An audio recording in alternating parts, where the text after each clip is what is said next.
ओम शांति। 19 जनवरी 2022। बाबा के महावाक्य। मीठे बच्चे कार्य व्यवहार करते, बुद्धि योग एक बाप से लगा रहे, यही है सच्ची यात्रा। इस यात्रा में कभी भी थकना नहीं। प्रश्न: ब्राह्मण जीवन में उन्नति के लिए किस बात का बल चाहिए? उत्तर: अनेक आत्माओं की आशीर्वाद का बल ही उन्नति का साधन है।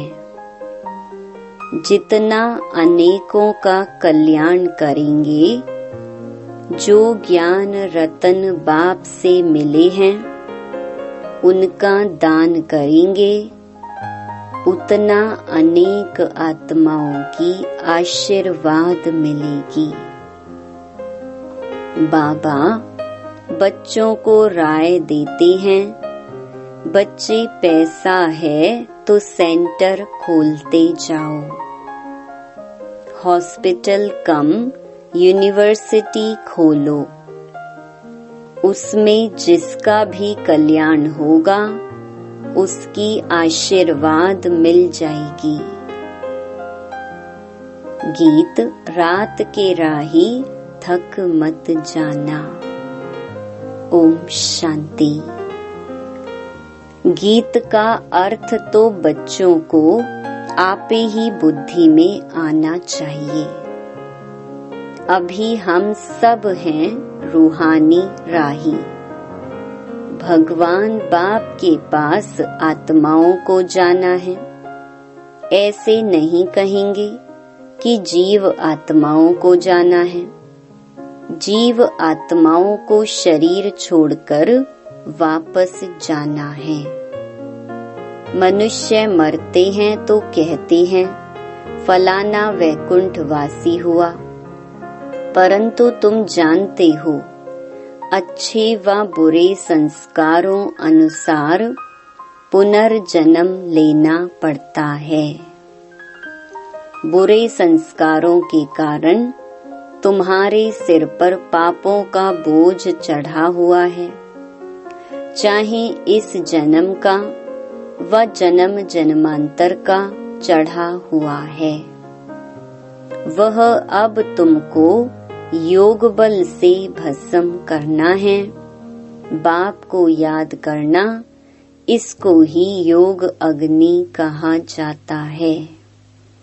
काम चिता पर बैठने से पाप आत्मा बनते हैं और इस योग अग्नि से फिर चढ़े हुए पाप भस्म होते हैं। तो ब्राह्मण बच्चे जानते हैं कि हम राही हैं। गृहस्थ व्यवहार में रहते, धंधा आदि करते, हमारा बुद्धि योग बाप के साथ है, तो जैसे कि हम यात्रा पर हैं। इसमें थकना नहीं है, बहुत पुरुषार्थ चाहिए। ज्ञान तो बहुत सहज है। प्राचीन भारत के योग की बहुत महिमा है, परंतु वह गीता सुनाने वाले कभी भी ऐसा नहीं कहते कि शिव बाबा ने योग सिखाया। गीता में दिखाया है, एक अर्जुन को ही बैठ कृष्ण सुनाते हैं, ऐसी तो बात है नहीं। यह तो मनुष्य से देवता बनना है और पांडव सेना है जरूर। पांडवों की सेना को ही नॉलेज मिलती है और पांडव पति ही देते हैं। मनुष्यों को कुछ भी पता नहीं है। आगे चलकर बहुत लोग कहेंगे, बरोबर गीता के भगवान ने 5000 वर्ष पहले ज्ञान दिया था, परंतु यह पता नहीं है कि किसने दिया था। कल्प की आयु का भी पता नहीं है, अपनी अपनी मत देते रहते हैं। गांधी गीता, टैगोर गीता, अंदर में नाम यही डालते हैं। कृष्ण भगवानुवाच अर्जुन प्रति, लड़ाई भी दिखाते हैं, परंतु लड़ाई की बात है नहीं। यहाँ तुम्हारी है योग बल की बात। उन्होंने नाम लगा दिया है लड़ाई का, जैसे चंद्रवंशी राम को बाण आदि दिए हैं। वास्तव में ज्ञान बाण की बात है। वह नापास हुआ, इसलिए निशानी दे दी है। तो त्रेता युगी राम सीता का भी चित्र देना पड़े। घराने होते हैं ना, सूर्यवंशी घराना, चंद्रवंशी घराना। गीता में तो ऐसी बात लिखी हुई नहीं है कि भगवान ने गीता सुनाकर सूर्यवंशी चंद्रवंशी राजधानी स्थापन की। यह तो जरूर है कि गीता है आदि सनातन देवी देवता धर्म का शास्त्र। वह हिंदू कह देते हैं, अपने को देवी देवता धर्म का कह नहीं सकते क्योंकि अपवित्र हैं। यह जो कहते हैं झूठी माया, झूठी काया, झूठा सब संसार, सो तो बिल्कुल ठीक है। झूठ खंड में झूठे ही रहेंगे। सच खंड में है सच। सच खंड स्थापन करने वाला सच बतलाते हैं। भारत जो पूज्य था वही अब पुजारी बन गया है। पूज्य जो होकर गए हैं उन्हों की पूजा कर रहे हैं। जो पूज्य घराना था वह अभी पुजारी है, इसलिए गाया जाता है आपे ही पूज्य आपे ही पुजारी। पूज्य डिनेस्टी थी, अभी कलयुग में है पुजारी शूद्र डिनेस्टी। सूर्यवंशी कुल, चंद्रवंशी कुल। तुम बच्चों को समझाना है कि भारत ऐसा था। चित्र तो है ना। सतयुग में भारत माला माल था। यह बेहद की हिस्ट्री ज्योग्राफी कोई भी नहीं जानते हैं। यह वर्ण भी समझाने के लिए जरूरी है। हम ब्राह्मण हैं ऊंचे ते ऊंचे, इसको कहेंगे नया ऊंच वर्ण। जब शादी करते हैं तो भी कुल को देखते हैं ना, तो तुम्हारा कुल बहुत ऊंचा है।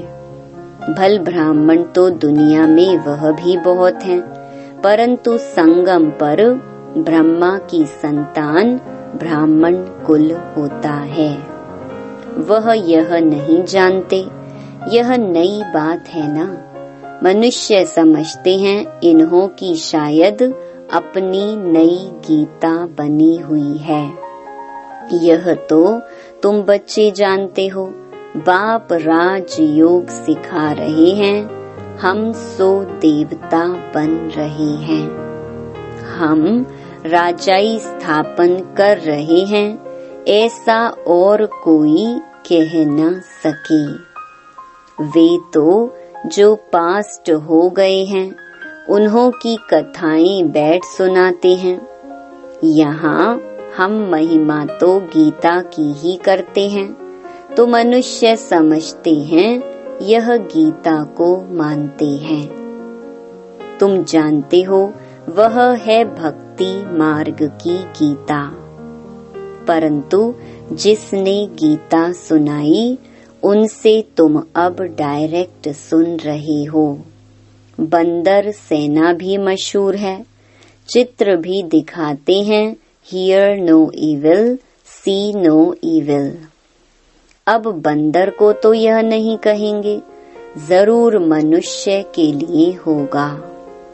भल सूरत मनुष्य की है, परंतु सीरत बंदर की है, इसलिए ह्यूमन बंदरों को कहा जाता है बुरा मत सुनो, कान बंद कर दो। तुम बच्चे जानते हो यह है पुराना शरीर, इसे कुछ न कुछ होता रहता है। कोई की स्त्री मरती है तो कहते हैं पुरानी जूती गई, फिर नई खरीद लेंगे। शिव बाबा को तो चाहिए भी पुरानी जूती। नई जूती अर्थात नया शरीर, उसमें तो आना नहीं है। जो नए ते नया था वही अब पुराना हुआ है। बाबा कहते हैं नंबर 1 में 84 जन्म इसने लिए हैं। जो नंबर 1 पावन सर्व गुण संपन्न हैं, उनको भी पतित बनना पड़े, तब फिर पावन बने। 84 जन्मों का हिसाब है ना। आपे ही पूज्य, आपे ही पुजारी। वही श्री नारायण जब खुद पुजारी बनते हैं तो नारायण की बैठ पूजा करते हैं। वंडर है ना। पिछाड़ी के जन्म में भी लक्ष्मी नारायण की पूजा करते थे, परंतु देखा लक्ष्मी दासी बन पांव दबा रही है तो वह अच्छा नहीं लगा, तो लक्ष्मी का चित्र उड़ाकर सिर्फ नारायण का रख दिया। वही आत्मा फिर पुजारी से पूज्य बनती है।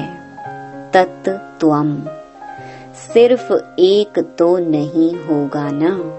सतयुग में बच्चे पैदा होंगे तो वह भी प्रिंस प्रिंसेस होंगे ना। अब तुम बच्चों का बाप श्रृंगार कर रहे हैं वापस ले चलने के लिए। जानते हो कि हम स्वर्ग के मालिक बन रहे हैं, पुनर्जन्म सतयुग में मिलेगा। अब स्थापना हो रही है। तुम जानते हो कि बरोबर ऐसा अटल अखंड सुख शांति का राज्य था। तुम कोई को भी यह समझा सकते हो कि हम राजयोग प्रैक्टिकल में सीख रहे हैं। कोई कहते हैं कि फलाने संत के पास गए, हमको बहुत शांति मिली, परंतु ये तो हुई अल्पकाल क्षण भंगुर की शांति, करके 10-20 को मिलेगी। यहाँ तो दुनिया का सवाल है। सच्ची सच्ची शांति तो सतयुग में ही रहती है। जो सयाने बच्चे हैं वह कल्प पहले मुहाफिक अपना पुरुषार्थ कर रहे हैं। कई नई नई गोपिकाओं को घर बैठे एक बार ज्ञान मिलता है तो खुशी का पारा चढ़ जाता है। कल एक युगल बाबा के पास आया। बाबा ने समझाया, बच्चे तुम बाप से बेहद का वर्षा नहीं लेंगे। आधा कल्प नरक में गोते खाकर दुखी हुए हो, अब एक जन्म विष छोड़ नहीं सकते हो। स्वर्ग का मालिक बनने के लिए पवित्र नहीं बनेंगे। बोला, है तो डिफिकल्ट। बाबा ने कहा, काम चिता पर बैठने लिए जिस्मानी ब्राह्मण ने तुम्हारा हथियाला बांधा। अब तुम ज्ञान चिता पर बैठ स्वर्ग के महाराजा महारानी बनो। तो कहा, आपको सहायता देनी पड़ेगी। बाबा ने कहा, शिव बाबा को याद करते रहेंगे तो जरूर सहायता मिलेगी। बोला, हाँ याद करूँगा। झट बाप से हथियाला बांधा, अंगूठी भी पहनी। यह बाप दादा है ना। बेहद का बाप कहते हैं, बच्चे तुम पवित्र नहीं बनोगे तो स्वर्ग में भी नहीं चल सकोगे। यह अंतिम जन्म पवित्र नहीं बनने से तुम राजाई खो बैठेंगे। इतना थोड़ा समय भी तुम पवित्र नहीं बन सकते हो। बाबा तुम्हारा ज्ञान योग से श्रृंगार कर रहे हैं। तुम ऐसे लक्ष्मी नारायण बन जाते हो। अगर बाप का नहीं माना तो समझेंगे इन जैसा महामूर्ख दुनिया में कोई नहीं है। एक होते हैं हद के मूर्ख, दूसरे होते हैं बेहद के मूर्ख। यहाँ पर ऐसे नहीं बैठ सकते हैं जो वायुमंडल को खराब करें। हंस मंडली में मलेच्छ बैठ ना सके। बाप कितना श्रृंगार कर लक्ष्मी नारायण जैसा बनाते हैं और माया फिर बिल्कुल कंगाल वर्थ नॉट अ पेनी बना देती है। भल कोई के पास 50 करोड़ हैं तो भी वर्थ नॉट पेनी है, क्योंकि यह सब तो भस्म होना है। साथ में तो सच्ची कमाई ही चलेगी। बाबा राय देते हैं, बच्चे सेंटर्स खोलते जाओ, मनुष्यों का बैठ श्रृंगार करो। परंतु यूनिवर्सिटी कम हॉस्पिटल खोलने वाला भी अच्छा हो, जो किसको समझा सके या दूसरे को खोल कर दे तो वह बैठ समझावे, तो उनकी आशीर्वाद से भी भरपूर हो जाएंगे।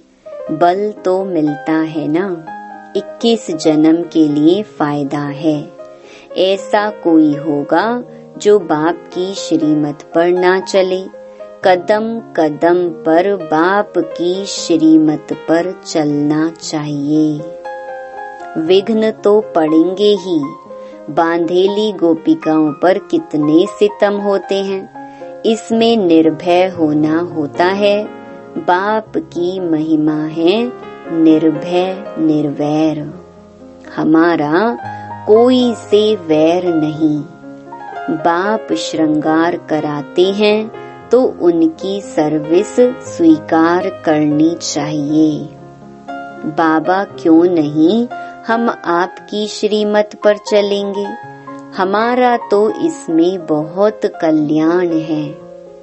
हमारे पीछे बच्चों आदि का भी कल्याण है।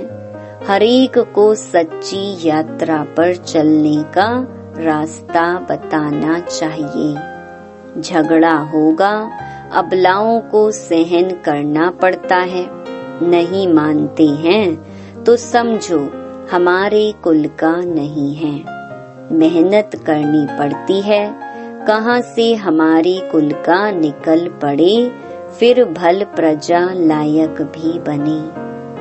औरों को भी प्रजा लायक बनावे, यह भी अच्छा।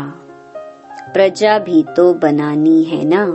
मनुष्य से देवता बनाना, यह कार्य बाप के सिवाय कोई कर नहीं सकता। तुम ब्राह्मण हो ऊंच ते ऊंच, वह है नीच ते नीच। तुम हंस वह बगुले, तो जरूर झगड़ा होगा, अत्याचार होंगे। माया रावण ने सबको बर्बाद कर दिया है। बाप आकर आबाद करते हैं, सॉल्वेंट बनाते हैं। पिछाड़ी में बादशाही तुम्हारी होगी। लड़ाई के बाद भारत माला माल बनता है। वह तो जानते नहीं कि इस महाभारी लड़ाई के बाद ही भारत स्वर्ग बनता है। तो अब बच्चों को बहुत अच्छा पुरुषार्थ करना है। भाषण भी रिफाइन करना चाहिए। शंख ध्वनि करनी है, नहीं तो कहेंगे इनके पास शंख नहीं है। भल कमल फूल समान है, चक्र भी है, परंतु शंख नहीं है। बाबा कहते, ज्ञानी तू आत्मा ही मुझे प्रिय है। गोपियां भी मुरली पर मस्त होती थीं। कृष्ण ने तो मुरली नहीं सुनाई। यह है श्री कृष्ण की आत्मा का अंतिम जन्म, जो चक्कर लगाकर आई। अब इनको नॉलेज मिली है। तुम जानते हो, यह है पुरानी दुनिया, इनको फारकती देनी है। अब तुम नई दुनिया के मालिक बन रहे हो। विनाश से पहले पुरानी दुनिया को फारकती देते हो। अगर फारकती नहीं देंगे तो नई दुनिया से योग भी नहीं लगेगा। रावणपुरी में 63 जन्म दुख भोगते हैं। अब इसको फारकती दे दो। देह सहित जो कुछ भी है, इन सभी को फारकती दो। फिर तुम अकेली आत्मा बन मेरे पास आ जाएंगे। अच्छा, मीठे मीठे सिक्की लधे बच्चों प्रति माता पिता बाप दादा का याद प्यार और गुड मॉर्निंग। रूहानी बाप की रूहानी बच्चों को नमस्ते। धारणा के लिए मुख्य सार। पहला, ज्ञानी तू आत्मा बन शंख ध्वनि करनी है। हरेक को सच्ची यात्रा सिखलानी है। अपनी प्रजा तैयार करनी है। दूसरा, बुद्धि से पुरानी दुनिया को फारकती देना है। नई दुनिया से बुद्धि योग लगाना है। निर्भय निर्वैर बनना है। वरदान, व्यक्त भाव की आकर्षण से परे अव्यक्त स्थिति का अनुभव करने वाले सर्व बंधन मुक्त भव। प्रवृत्ति में रहते बंधन मुक्त बनने के लिए संकल्प से भी किसी संबंध में, अपनी देह में और पदार्थों में नहीं फंसना। संकल्प में भी कोई बंधन आकर्षित ना करे, क्योंकि संकल्प में आएगा तो संकल्प के बाद फिर कर्म में भी आ जाएगा। इसलिए व्यक्त भाव में आते भी व्यक्त भाव की आकर्षण में नहीं आना, तब ही न्यारी और प्यारी अव्यक्त स्थिति का अनुभव कर सकेंगे। स्लोगन, बाप के सहारे का अनुभव करना है तो हद के किनारों का सहारा छोड़ दो। लवलीन स्थिति का अनुभव। परमात्मा प्यार में सदा लवलीन खोए हुए रहो तो चेहरे की झलक और फलक, अनुभूति की किरणें इतनी शक्तिशाली होंगी जो कोई भी समस्या समीप आना तो दूर, लेकिन आंख उठाकर भी नहीं देख सकती। किसी भी प्रकार की मेहनत अनुभव नहीं होगी। ओम शांति।